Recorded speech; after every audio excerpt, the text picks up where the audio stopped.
The Bliss Business Podcast, the show about empathy, connection, and consciousness in business.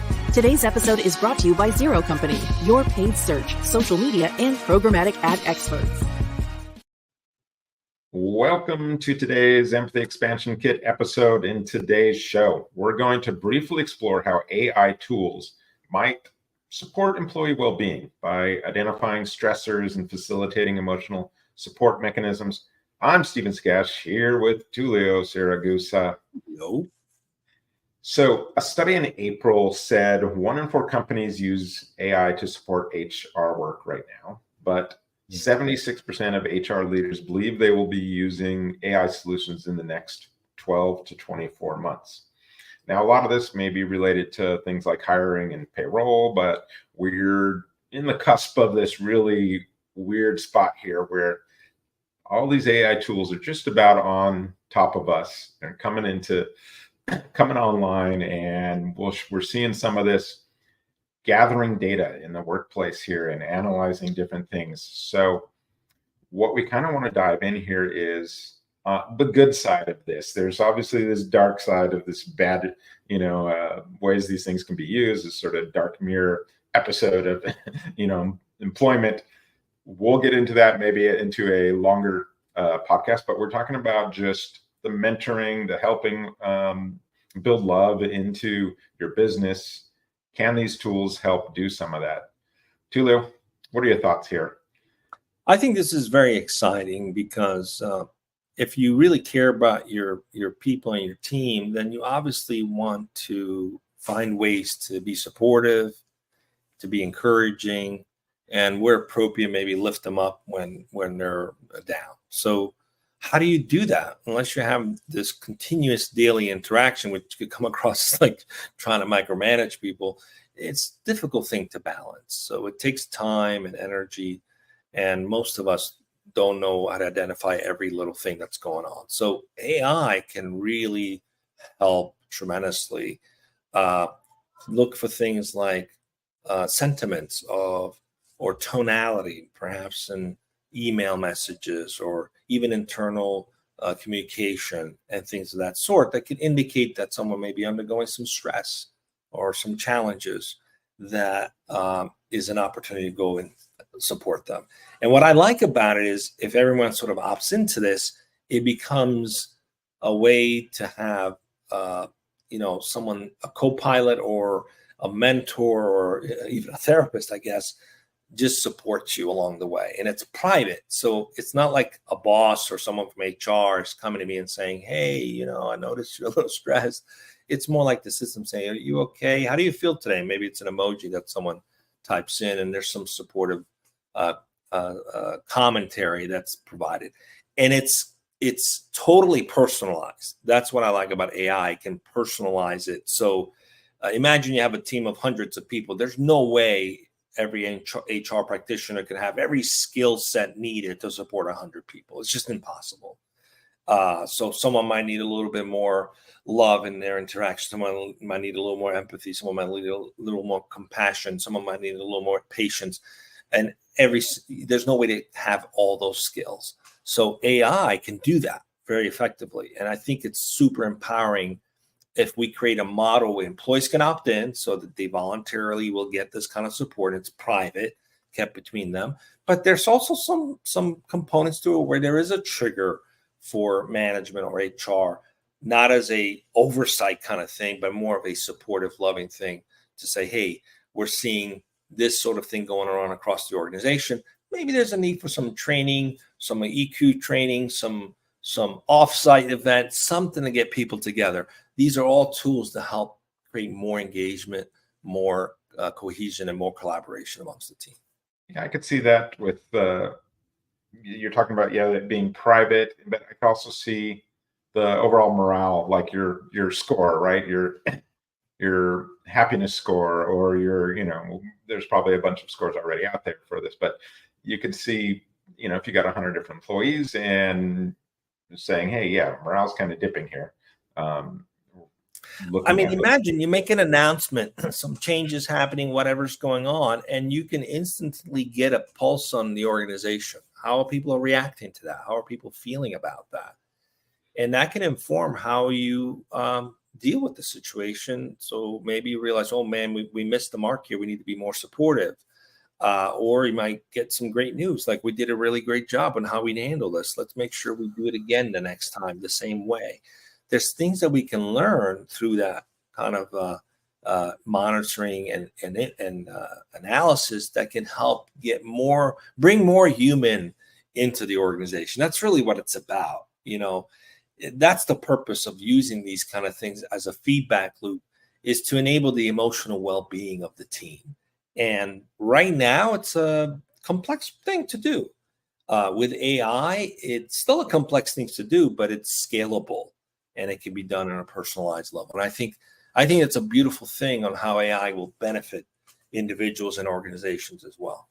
So we're seeing some of these tools right now. You have like the Microsoft Copilot, Google will have something, and what they're going to be looking at is they'll be able to draw from all your company emails, maybe your Google Drive, the company docs, and it'll develop this knowledge. So that's not anything that's far future at all. That's what's kind of going on right now. You've got the sentiment analysis stuff. We see that in like meeting AI right now, where it's kind of looking at the sentiment, looking at the tonality of things as well. So none of that is anything that's crazy, right? We're not talking 2 years, 3 years down. This is already happening. Then you've got maybe where things get a little bit weird is with these sort of virtual assistants like you're talking about. So do we have like our own mentor or our own virtual assistant that works specifically with us and knows personal details that we communicate, but that's just kind of isolated with like me as an employee, and I'm going through whatever, and it's helping me get through that?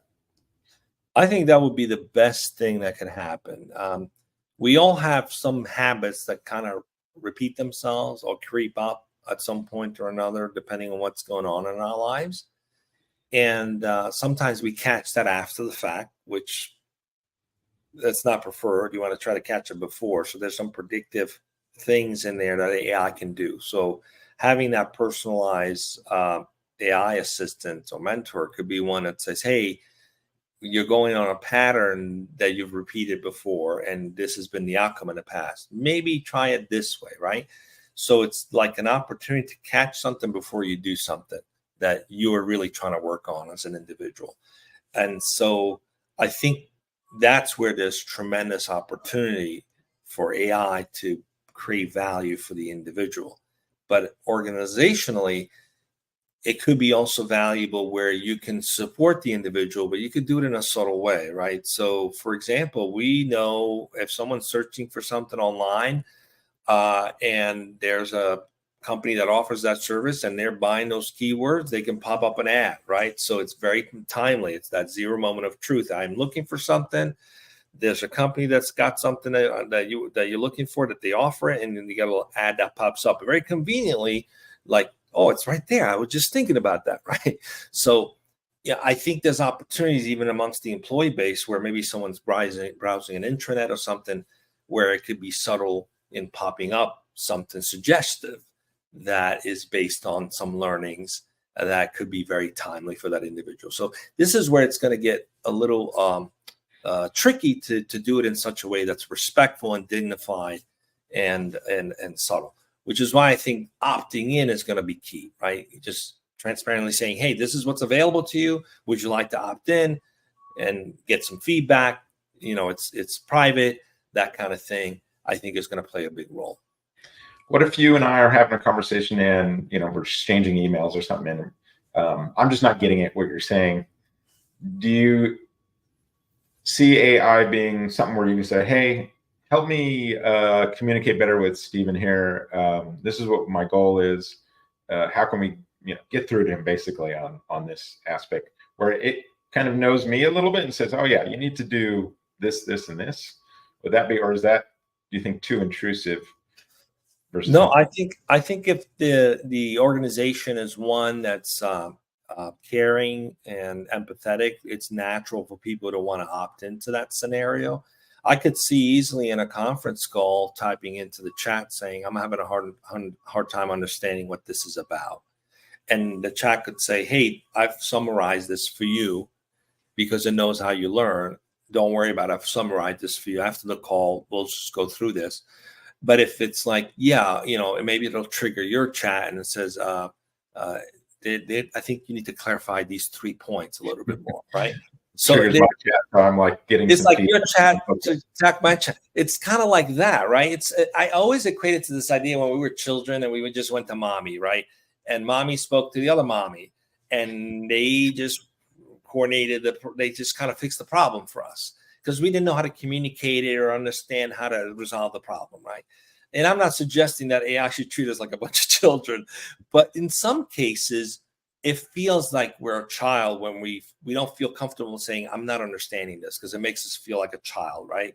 So in order to feel more empowered, I think having an ability to query and have the system come back to you saying, this is what I've captured, I'll break it down for you later, or this is what I've captured, why don't you ask these 2 questions to get some clarification? I think that's a way to feel more empowered and not feel so embarrassed saying, I'm just not understanding what you're saying, because it puts you back into that time where you went to mommy for something.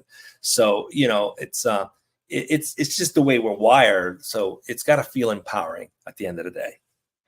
Yeah. And so I think that's totally true. It's got to be empowering. It's got to be something that, you're at least opting into, maybe on some level, that you understand the agreement with that. And maybe that line moves in the future where we're all just, we all agree that it's going to be a little more intrusive as we go along, but we're good with that. We don't feel abused in any way.